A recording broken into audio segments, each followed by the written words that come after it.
బలరామకృష్ణ గారు. ధన్యవాదాలు అధ్యక్ష. ఈ యొక్క విద్యుత్ స్తంభాల కొరత అనేది చాలా ఎక్కువగా ఉంది అధ్యక్ష. అదేవిధంగా ఈ యొక్క ట్రాన్స్ఫార్మర్స్ కూడా లేక చాలా ఇబ్బంది పడుతున్నారు అధ్యక్ష.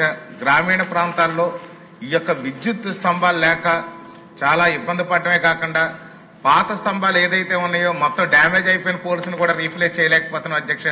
గత 5 ఏళ్లలో కూడా ఏ విధమైనటువంటి డ్యామేజ్ పోల్స్ని రీప్లేస్ చేయలేదు.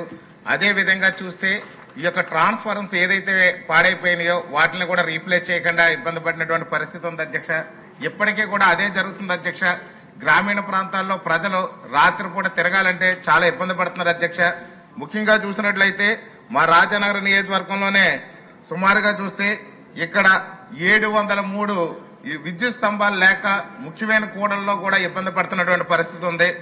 అలాగే చూస్తే స్ట్రీట్ లైట్స్ అనేవి కూడా 1851 స్ట్రీట్ లైట్ లేక ఇబ్బంది పడుతున్నారు అధ్యక్ష. అదే విధంగా చూస్తే మా రాజనగరం కాన్స్టిట్యున్సీలో 83 గ్రామాలు ఉంటే అందులో 20 మంది లైన్ మెన్లే లేరు అధ్యక్ష. ఈ లైన్ మెన్ లేరు, మెటీరియల్ లేరు, ఇన్ని రకాలుగా ఇబ్బంది పడుతున్నటువంటి పరిస్థితి ఉంది. అలాగే విద్యుత్ కనెక్షన్స్ ఏదైతే అగ్రికల్చర్ కి సంబంధించినవి ఉన్నాయో 350 వరకు కూడా పెండింగ్ ఉన్నాయి అధ్యక్ష.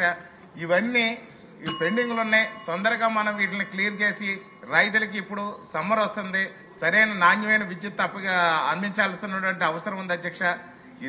లేకపోతే చాలా ఇబ్బంది వస్తుంది. గ్రామీణంలో ఏ మూలకెళ్ళినా కానీ మాకు గత 5 ఏళ్లలో ఇబ్బంది పడింది, ఇప్పటికీ కూడా కంటిన్యూ అవుతుందనే విధంగా అక్కడ కనిపిస్తుంది.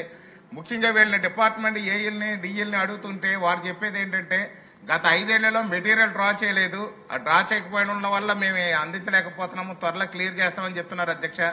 ముఖ్యంగా దీంతో పాటు ఈ యొక్క విద్యుత్ లైన్స్ లో కూడా ఏదైతే ఉన్నాయో ఈ మెటీరియల్ ఇచ్చేటప్పుడు కూడా కొన్ని ఏదైతే డ్యామేజెస్ రీప్లేస్మెంట్ అని చెప్పి రియల్ ఎస్టేట్ సైట్లో కూడా వేసి కొన్ని అక్రమాలు పాల్పడినట్టు కూడా ప్రభుత్వం దృష్టికి వచ్చిన దాన్ని నేను ప్రశ్నిస్తున్నాను అధ్యక్ష.